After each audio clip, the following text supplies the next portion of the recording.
नमस्कार, मैं हूं जया सिन्हा और आप सभी को नए साल की बहुत बहुत शुभकामनाएं। Wish all of you a very happy new year. एक बार फिर हम हाजिर हैं रंग तरंग का ये बहुत ही खास अंक लेकर, भारत की कला संस्कृति के विभिन्न आयामों को, विभिन्न रंगों को समेटे सिर्फ और सिर्फ आपके लिए। और आज का अंक तो वाकई बेहद खास है, क्योंकि आज हम आपको लेके जाएंगे रंग तरंग के माध्यम से सीधे अयोध्या।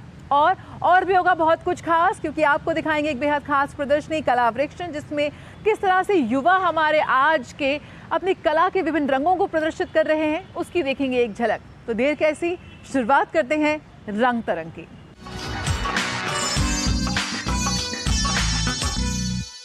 तो नया साल का आगाज बेहद शानदार होने जा रहा है। इस वक्त पूरे विश्व की निगाहें लगी हुई हैं अयोध्या पर, जहां पर रामलला की प्राण प्रतिष्ठा होने जा रही है। और इस कड़ी में देश भर से लोग जुट रहे हैं अयोध्या में। इसी कड़ी में उत्तराखंड से आए कुछ कलाकारों ने तुलसी स्मारक सदन में रामलीला के मंचन की शुरुआत की। आइए आपको दिखाते हैं इसकी एक्सक्लूसिव झलक। श्री राम अयोध्या आए, श्री राम अयोध्या आए, श्री राम अयोध्या आए, श्री राम अयोध्या आए। अयोध्या में निर्माणाधीन राम मंदिर में रामलला की प्राण प्रतिष्ठा के लिए जोर शोर से तैयारियां चल रही है, या यूं कहिए कि भगवान राम की नगरी अयोध्या इस समय पूरी राममय हो चुकी है। ऐसे में उत्तराखंड की 50 महिलाओं से सुसज्जित मां नंदा महिला रामलीला मंगल योग समिति ने भी अपने इष्ट के प्रति अपनी श्रद्धा जताने के उद्देश्य से अयोध्या के तुलसी स्मारक सदन में रामलीला के मंचन की शुरुआत की है।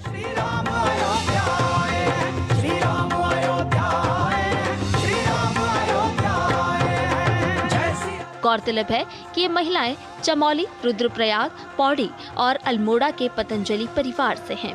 खास बात यह है कि इस प्रभुलीला का उद्घाटन श्री राम जन्मभूमि क्षेत्र ट्रस्ट के महासचिव चंपत राय ने किया। इस मौके पर उन्होंने कहा कि गर्भगृह तैयार हो गया है और इसके अलावा अन्य मूर्तियों के भी निर्माण की प्रक्रिया जारी है। उन्होंने साथ ही कहा, भगवान श्री राम के मंदिर की अलौकिकता की पूरी दुनिया में चर्चा होगी। वहीं दूसरी तरफ अयोध्या को प्रदूषण मुक्त बनाने के लिए इको फ्रेंडली गोल्फ कार भी पर्यटकों को खूब भा रही है। भगवान रामलला की मूर्ति की प्राण प्रतिष्ठा 22 जनवरी को होनी है, जिसके लिए लाखों श्रद्धालुओं के अयोध्या में पहुंचने की संभावना है। ऐसे में श्रद्धालुओं की सुविधा और राम मंदिर को प्रदूषण से बचाने के मकसद से अयोध्या में इको फ्रेंडली गोल्फ कार सेवा शुरू की गई है, जिसमें श्रद्धालु बैठकर रामलला के दर्शन के साथ साथ अयोध्या नगरी का भ्रमण भी कर सकेंगे। उधर पर्यटक भी इको फ्रेंडली गोल्फ कार का लुत्फ उठा रहे हैं। उनके मुताबिक अयोध्या में यह सुविधा बहुत अच्छी है, क्योंकि इस कार से ना तो प्रदूषण होता है और ना ही किसी प्रकार का शोर, इसलिए इस कार में बैठकर उन्हें अच्छा लग रहा है। बहुत अच्छा है। इस पे बैठने के लिए तो लोगों की होड़ लगी रहती है बराबर। रेट एक आदमी का 100 रुपये, मतलब पूरा अयोध्या घुमाने का। 5-7 लोग इस पे आ जाते हैं। हनुमानगढ़ी, राम मंदिर और ये शालिग्राम शिला, सरयू 5-6 स्थान पे जाती है। अच्छा है, साइलेंट चल रही है, प्रदूषण नहीं कर रही है, आवाज़ नहीं कर रही है, और गाड़ी भी लुक में भी बहुत अच्छी बनाई है। ओल्ड लुक आ रहा है, अच्छा अंग्रेजों के ज़माने का, बहुत मज़ा आ रहा है।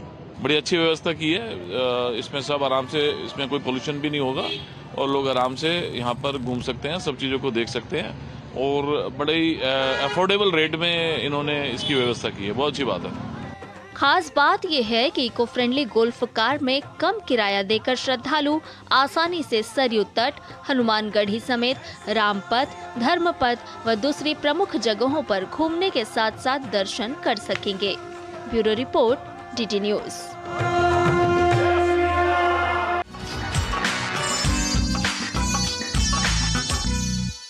एक बहुत ही मशहूर कहावत है, कोस कोस पे बदले पानी, हर कोस पे बदले वाणी।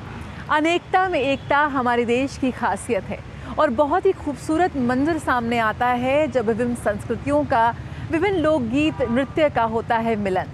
कुछ ऐसा ही देखने को मिला काशी तमिल संगमम में, जिसमें दक्षिण भारत से खास तौर पर कलाकार पहुंचे बनारस, और वहां उन्होंने किया अपने लोक नृत्य संगीत का प्रदर्शन। और जब हुई उत्तर दक्षिण की जुगलबंदी तो क्या कहने। आइए आपको ले चलते हैं इस खास कार्यक्रम में।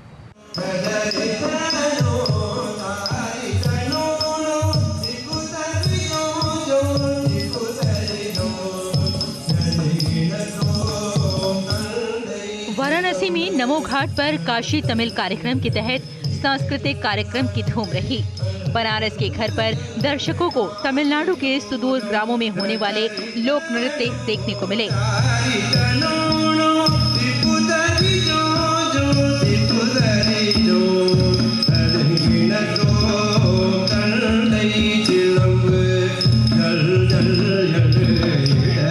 खास तमिलनाडु से आए कलाकारों ने बहुत जोश के साथ लोक वाद्य यंत्रों तथा लोक नृत्य पेश किया। ऐसा समा बंधा कि दर्शक भी झूम उठे।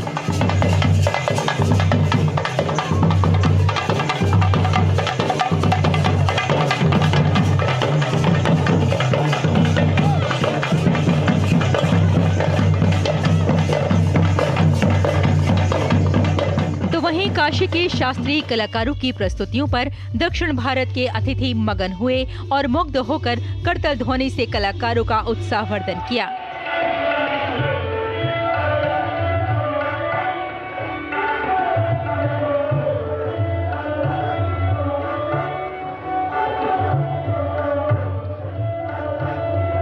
दक्षिण भारत के लोक नृत्य कलाकारों के लिए काशी तमिल संगमम के तहत अपनी प्रस्तुतियां देने का मौका मिलना एक बेहद यादगार पल रहा।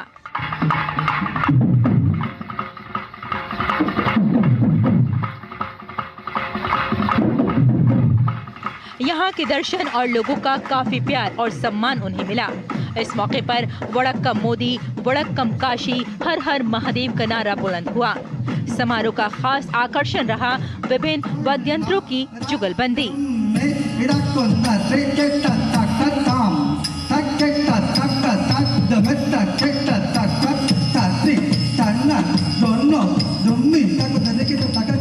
बांसुरी, वायलिन, गिटार, तबला, मृदंग सभी के संयुक्त जुगलबंदी से दक्षिण भारत के दर्शक मग्न हुए और करतल ध्वनि से काशी के कलाकारों का उत्साहवर्धन भी किया।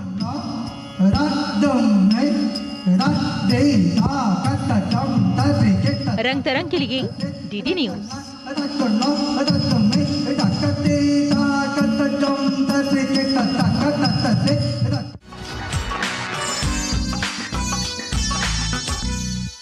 नवाचार की कोई सीमा नहीं। इस वक्त आप मेरे साथ भी देख सकते हैं ये इनोवेशन, ये कबाड़ सामान से, स्क्रू ड्राइवर से और मेटल स्क्रैप से इस कलाकृति को बनाया गया है। आइए आपको ले चलते हैं एक एग्जीबिशन कला वृक्ष में, जिसमें कॉलेज ऑफ आर्ट के फैकल्टी द्वारा इस प्रदर्शनी को लगाया गया। आइए देखते हैं क्या कुछ खास रहा है इस कला वृक्ष में।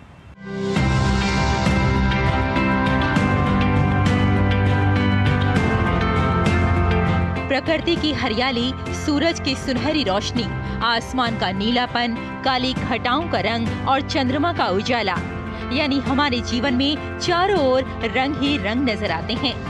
लेकिन कुछ रंग हमारे अंदर भी हुआ करते हैं, जिन्हें एक चित्रकार अपनी पैनी दृष्टि से रंगों के माध्यम से एक आकार देता है। एक महिला कलाकार जब अपनी भावनाओं को कैनवस पर उतारती है, अपने दर्द की कहानी को, अपने संघर्ष के दिनों को रंगों के माध्यम से समाज तक पहुंचाती है, तो एक नया संदेश हमारे सामने होता है। और शायद इसीलिए कहा जाता है, तेरे माथे पे ये आंचल बहुत ही खूब है, लेकिन तो इस आंचल से एक परचम बना लेती तो अच्छा था। दिल्ली के ललित कला एकेडमी में वृक्ष कला के नाम से एक चित्रकला प्रदर्शनी का आयोजन किया गया, जिसमें कई कलाकारों ने हिस्सा लिया। इस प्रदर्शनी की खास बात ये थी कि इसमें कॉलेज ऑफ आर्ट दिल्ली के चित्रकार अध्यापकों ने भी हिस्सा लिया। इनका मानना है कि चित्रकला को नई नई तकनीक अपनाते रहना चाहिए। तो ऐसे में कला लेखन की आवश्यकता इसलिए आती है कि कलाकार जब चित्र बनाते हैं या कोई समूह प्रदर्शनी करते हैं, तो जो ऐसे दर्शक जो कला की इन डेप्थ जानकारी नहीं रखते हैं, तो उनका एक तरह से गाइडलाइन मिलता है उनको कला पे जो लिखा जाता है। कैटलॉग में कलाकार लिखवाते हैं इसीलिए कि जैसे हम किसी मोनूमेंट पे जाते हैं तो हमें उसके इतिहास और उसकी जानकारी नहीं होती है, हम उसको देखते हैं आर्कियोलॉजिकल साइट। लेकिन जब कोई मुझे बताता है कि ये ऐसे ऐसे ये है, तो हमारा इंटरेस्ट उसमें बढ़ जाता है। चित्रकारों का यहाँ एक कला वृक्ष नजर आया, जिनकी सोच है कि एक व्यक्ति अगर चित्रकार है, एक कलाकार है, तो उसके अंदर की भावनाएं उसे गलत काम की ओर कभी नहीं बढ़ा सकती, क्योंकि एक चित्रकार बेहद भावुक हुआ करता है। मेरे जो कलाकृतियाँ हैं उसमें मैंने यही दिखाने की कोशिश की है कि महिलाओं को जो समाज में नकारा जाता है, एक दूसरा दर्जा दिया जाता है, जबकि वो कंधे से कंधा मिला के हर चीज़ में पुरुष के साथ खड़ी रहती हैं और अपने हर रूप को बहुत निपुणता के साथ जीती हैं, चाहे वो घर में काम करना हो, घर को संभालना हो या फिर बाहर जाके काम करना हो, वो हर रूप को बाखूबी निभाती हैं, लेकिन समाज में फिर भी उनको वो स्थान नहीं दिया जाता जो उसे मिलना चाहिए। मैंने अपनी सभी कलाकृतियों में उसी विषय को दर्शाने की कोशिश की है।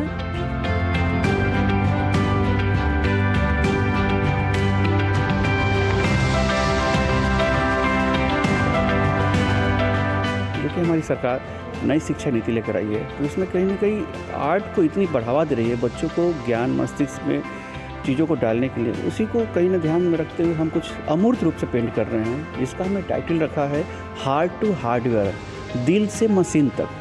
आप देख सकते हैं इसमें मैंने ज्ञान को दिखाने के लिए कुछ ऑब्जेक्ट डाले हैं, कुछ फॉर्म डाले हैं, कुछ एक चमकता सितारा जो गोल्डन दिखा रहा है, इन सबको देखते हुए हमने इसमें ये पूरा कंपोजिशन तैयार किया है। इस सुंदर प्रदर्शनी में हर चित्र में प्रेम, संवेदनाएं और प्रकृति से प्रेम का चित्रण प्रस्तुत किया गया। वाकई भारतीय कला से प्रभावित होकर आज भी चित्रकार अपनी प्राचीन भारतीय कला को एक नया रंग देने के लिए प्रतिबद्ध हैं। रंग तरंग के लिए रेशमा की report, DD news.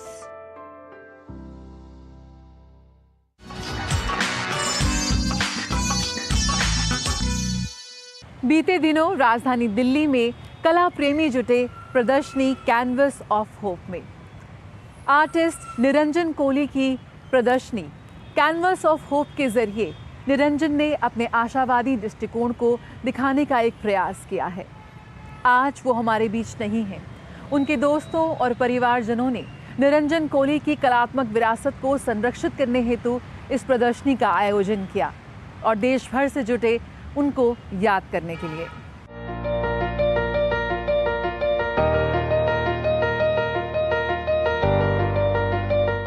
Canvas of hope. बीते दिनों राजधानी दिल्ली के त्रिवेणी आर्ट गैलरी में इस प्रदर्शनी में जुटी भीड़। इस प्रदर्शनी में दिवंगत कलाकार निरंजन कौली की कृतियों को प्रदर्शित किया गया। इस 10 दिवसीय प्रदर्शनी का शुभारंभ किया प्रसिद्ध कलाकार रीता गांगुली ने। इस मौके पर इस दिवंगत कलाकार को याद करते हुए देश भर से जुटे गणमान्य लोग, उनके दोस्त, उनके परिजन। निरंजन कोली जी यकीनन एक बहुत ही टैलेंटेड इंसान है। वो अगर पढ़ाई में इतना वक्त नहीं देते और सिर्फ पेंटिंग ही करते, जो कि हमारे देश में कोई माँ बाप नहीं एनकरेज करते। पहले तो कहते थे कि अरे टाइम बर्बाद कर रहा है, कुछ पेंटिंग कर रहा है, खेल रहा है। इन लोगों को नहीं पता कि खेलना और पेंटिंग करना आजकल इंटरनेशनली रिकग्नाइज है। निरंजन कोली का काम दिन पे दिन और तरक्की होने वाली है और लोग देखने वाले हैं और उम्मीद है कि बहुत ही उनको और तारीफ मिलेगी। निरंजन कौली का 2021 में दुखद निधन हो गया था। इस प्रदर्शनी की कल्पना उन्होंने बहुत पहले ही कर ली थी। ये प्रदर्शनी इज़ ट्रिब्यूट मेरा लेट हस्बैंड निरंजन कोली का, जो यहाँ पे त्रिवेणी में वो student, he was a student here and 2017 से he was being mentored by Shri Sanjay Roy, who is an artist here, senior artist here, और श्री रमेश्वर ब्रूटा जी। तो we lost him during Covid, but this particular exhibition, ये जो उनका ही, कोली जी का ही एक प्लान था। 2020 में उनको यहाँ पे डेट मिला इन त्रिवेणी, बट उसके बाद कोविड आया, पोस्टपोन हुआ, 21 में फिर दोबारा डेट मिला, but unfortunately we lost him. तो यही उन्हीं का सपना we have tried to fulfil, और 2 years too late, but nevertheless यहाँ पे काफ़ी आई थिंक रिस्पॉन्स अच्छे हुए हैं। I mean friends and relatives and art world, his colleagues here at the Triveni, so they are appreciating the fact कि ये आपने पब्लिक लोगों के सामने लाया, अदरवाइज ये तो बंद ही होता। सो hopefully we'll be able to take this exhibition to other places. He started out in 2017. उसके पहले he used to paint, but त्रिवेणी में I think technique and finesse जो भी है उसका he acquired. उसके पहले we were in Guwahati, तो वहाँ पे भी he did that. काम के बीच में फाइन आर्ट्स का जो डिप्लोमा होता है, so he did that. और यहाँ पे आके I mean it became a passion, something जो हॉबी था। I like this painting, they are the 2 daughters. Somebody said it has the feel of CCTV. Somebody just said it, so maybe it was something like a parental thing कि I'm watching over my girls, so it has that feeling. Niranjan ने त्रिवेणी कला संगम में इस कला प्रदर्शनी की कल्पना की थी, जहां उन्होंने 2017 से वरिष्ठ कलाकारों रामेश्वर ब्रूटा और संजय रॉय के मार्गदर्शन में अपने कलात्मक कौशल को निखारा था।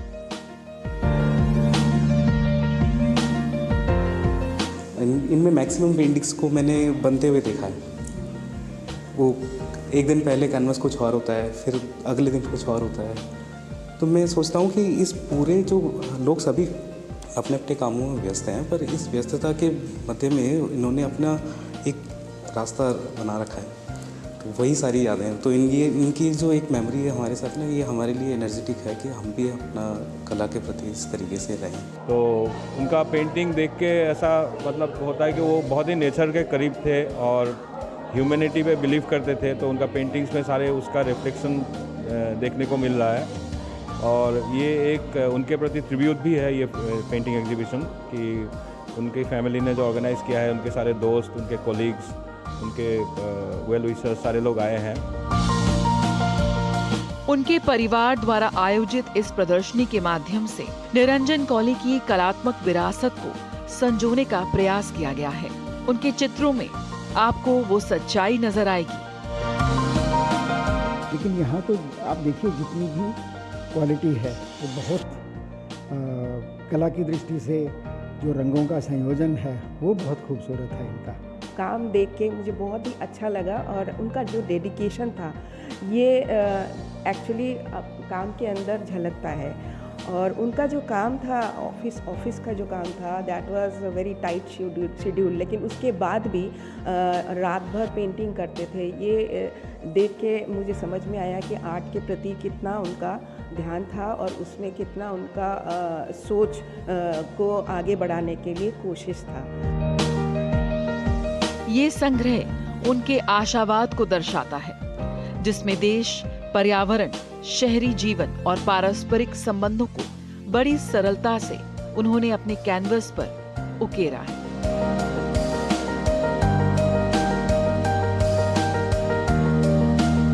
एक आशावादी दुनिया की कहानी कहते ये चित्र यकीनन दर्शकों को एक उम्मीद दे गए।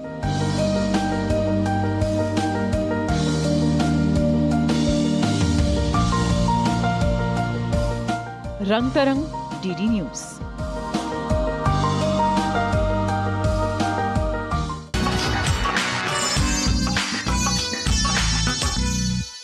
और आइए आपको ले चलते हैं एक बेहद खास कार्यक्रम में। राजधानी दिल्ली में गौरांग संस्कृति कार्यक्रम का आयोजन किया गया, जिसमें देश भर से कलाकार जुटे। आइए हम भी देखते हैं इसकी एक झलक।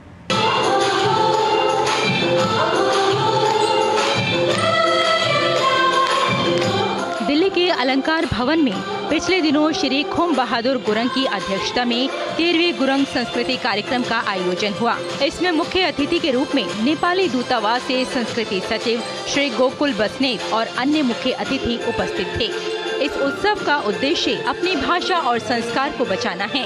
तिब्बती प्रथा अनुसार इस दिन को बुराई के प्रति अच्छाई की जीत के तौर पर मनाया जाता है। साथ ही इस दिन यहाँ एक रंगारंग कार्यक्रम का भी आयोजन किया गया।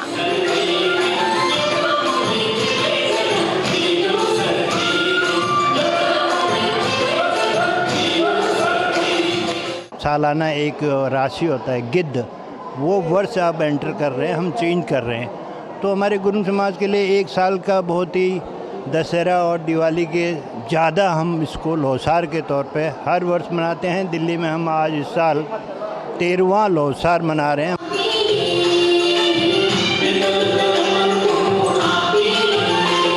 इस दिन सुबह प्रार्थना और पूजा के दिन की शुरुआत की जाती है और ईश्वर से आने वाले वर्षों के लिए आशीर्वाद लिया जाता है। इस अवसर पर देवताओं के लिए विशेष प्रसाद की भी व्यवस्था की जाती है।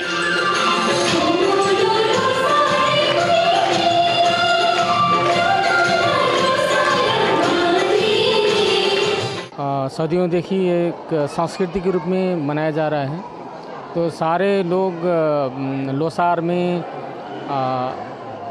अपना अपना ड्रेस लगा के, जो गुरुंग का ड्रेस है, गुरुंग समुदाय जो नेपाल से बिलोंग करते हैं, तो उनका अपना ड्रेस है, अपना परंपरा है, अपना संस्कृति है, अपना नाच है, अपना गाना है।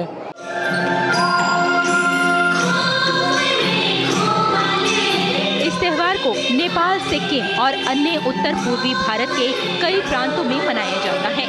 इस अवसर पर घर परिवार के सभी सदस्यों और दोस्त मिलकर पारंपरिक वेशभूषा में इकट्ठे होकर संस्कृत नृत्य के साथ पारंपरिक व्यंजन का भी आनंद लेते हैं।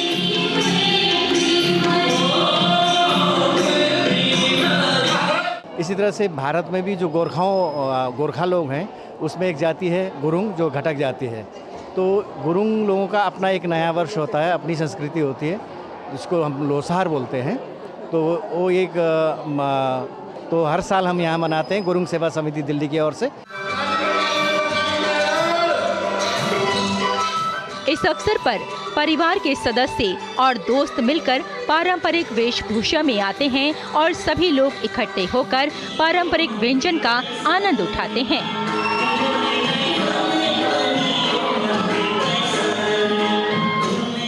Bureau report, DD news.